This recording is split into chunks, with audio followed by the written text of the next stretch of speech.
All right, guys, welcome back. Well, day 4, technically. I mean, really, it's been 65 hours since this batch of wood's been back in there. And overnight, like I said in the previous video, I just let the temperature come back down and I let it hover around 105, 110.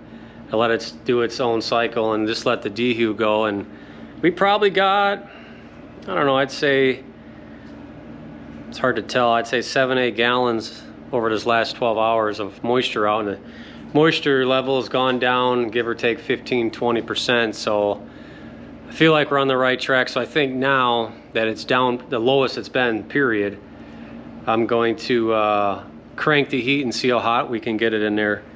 And I'm going to let it go like that the rest of the day. I want to say it's around, yeah, it's exactly noon right now.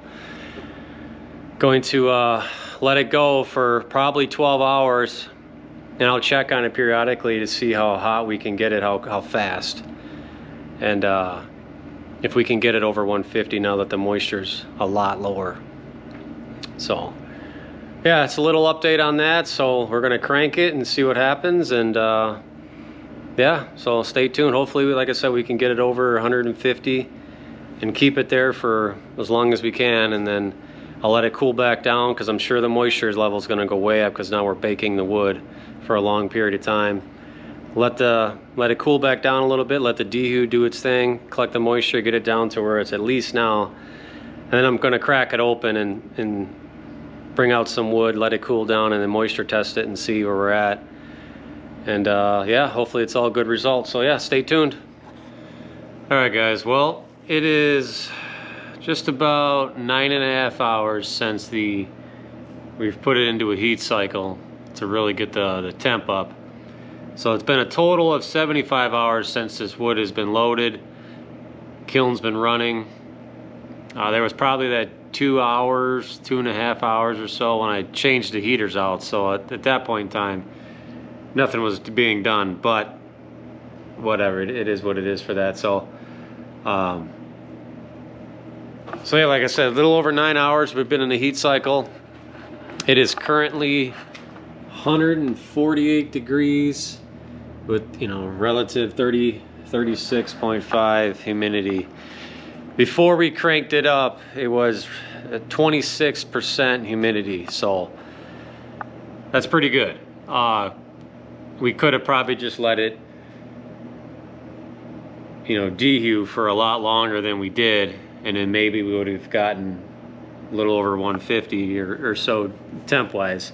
Because obviously as it gets hotter in there, the more water is going to come out of the wood, more moisture, So I think what I'm going to do now, so like I checked it about an hour after we cranked the heat, and it went from 100 and I think I had it at 110, and it got over 140 within that hour. So the temp inside the box been over 140 for about 8 hours. Doesn't mean the interior of the wood is that hot for that long. If I had to guess, I would say 3-4 hours the inside of the wood has been over 140. Could be wrong on that. Once I get my probe for the core of the wood, I'll have that installed. I'll be able to track it, monitor it a lot better.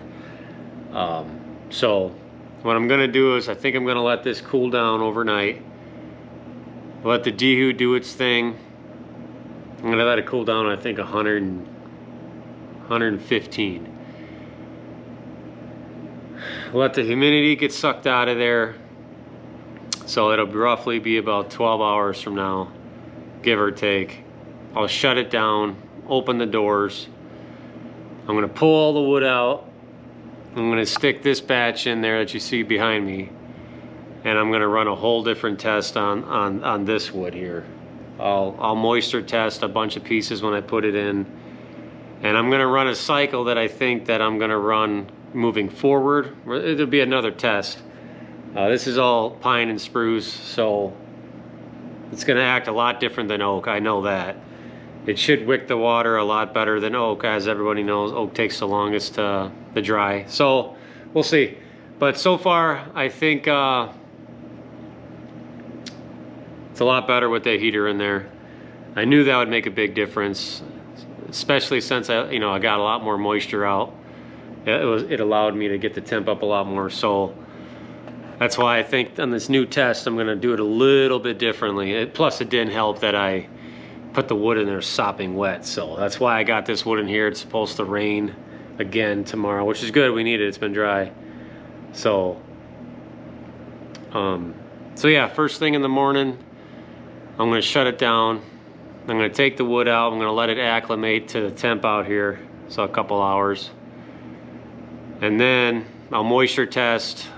I'm gonna moisture test 2 pieces from every basket. So there'll be 5 baskets coming out. I'm gonna moisture test some on the top, on the bottom of each basket. I'll split them and see where they're at. I'm really hoping that they're, around 10% or less. Who knows? That I really don't know. I think it will be. It better be. I mean, it's been running for this long. I would hope so. So it's going to be roughly, what did I say we're at right now? 75 hours. Yeah, so we'll be at about 84 hours totally in here. So my goal is 72 hours, 3 days, to be like fully kiln dried, up to temp, core temp, da-da-da-da. So this test was a little different because I made modifications in between. It wasn't always running. Shut certain things off. It wasn't heating it. So this test here will be a little bit better telltale sign of how it's going to run. The cycles I'm going to run, that sort of thing. So I'm just happy we got it up to 148. We've gotten a pretty good amount of moisture out. I feel like the next test I'm probably gonna maybe double the amount of moisture that I got, I think, if I run it properly. We'll see. If I get double, that means this wood's probably still pretty wet, so I hope not. So, but yeah, I'll go over what I think I'm gonna do when I put this wood in there for that test there. So, but yeah, so getting more moisture out definitely made a difference about the temps. So I think doing more heat cycles like that to get the wood to bake out, to get the moisture out, then sucking it out of the air in there. Yeah, I could do like I said, like an exhaust vent to get to get the moisture out instantly and then reheat it kind of deal. I mean, I may do that down the road if I think that's going to speed the process up. I mean, I don't know. We'll see. I mean, it would make sense to do that just to get a lot of the moisture out of the air. But I don't know, because I feel like the dehu does pretty good. But I could save a lot of electricity. I don't know. So we'll see. I do like this because I can monitor it pretty good. I can see how much water we're getting out. How long it's been running. It's controlled. Plus, I don't really feel like cutting another hole in this thing. But I may do that. We'll see. And I think down the road I will get it spray foam. Not sure if I'll do the inside or outside to really lock in the heat. The doors are warm in the front. They're not hot, but they're warm. Everything else is pretty cool to the touch, so I feel like I gotta adjust some things because I'm definitely losing heat out the front. So whether that saves me a couple degrees, I don't know. I haven't really felt the roof, if that's hot or not. I should really do that. But we'll see. So like I said, I may get it spray foamed. I'm not sure if I want to do the inside or not. I may do that once up to 149. Nice. So yeah, we'll see. I mean, the moisture keeps going down, so obviously as the moisture goes down, the heat goes up. So yeah, so far I think it's so good. I mean, I'm almost approaching the temps I want to be at. I'd really like to get closer to 160. I just think the next time I do the test, I got to get the moisture levels down even further before I attempt to crank it. Or I just got to do more cycles, which we'll see. I'm not sure. I got to do a little bit more calculating on what I want to do and see what works best for this type of kiln here that I'm building. So I kind of have an idea what I'm going to do, but I'm not sure. We'll see. My goal is no matter what I do, I want it to be 3 days. So whatever I got to do to get it into 3 days, I'm just trying to make sure I can pump out the wood as fast as I want, if to be, you know, officially kiln dry, and I'll eventually get it certified and whatnot, so it's all approved and so on. But I want to be able to fine tune the process. I know it's gonna be a little different for different species of wood, so I mean, I have everything charted, so I kind of have an idea of what it needs to be so far from what I'm doing. Obviously, like I said, drying oak, as we all know, takes the longest. At least that's the kind of wood that I have. So where this spruce and pine, you know, that dries pretty quick. So I'm thinking I should be able to get this stuff like bone dry. And it's all pretty wet. I mean, it's sappy stuff.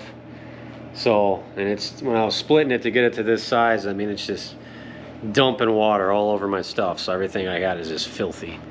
So, sappy as can be. So I got to clean all that. But, so yeah. Yeah, stay tuned for the last part of this test on this one. Because I'm going to, like I said, I'm going to in the morning. We'll see. We'll check what the moisture level looks like. Hopefully it's down to low 20s or less in the air. If not lower than that, because like I said, I'm going to let it cool down and just let it get the moisture out here for the rest of the night. So it'll be about 12 hours, adjust that at 115 degrees, which isn't too hot, but I feel like right now that's the sweet spot for this. It just the moisture just piles out of this thing for whatever reason. I don't know if it's not high enough in the air. I don't know. So, but yeah, so far so good. But if you have any thoughts or questions or advice or ideas, I'm all ears. So, you know, leave me a comment. I do look at them. I try to respond to them all. So, but as always, keep earning.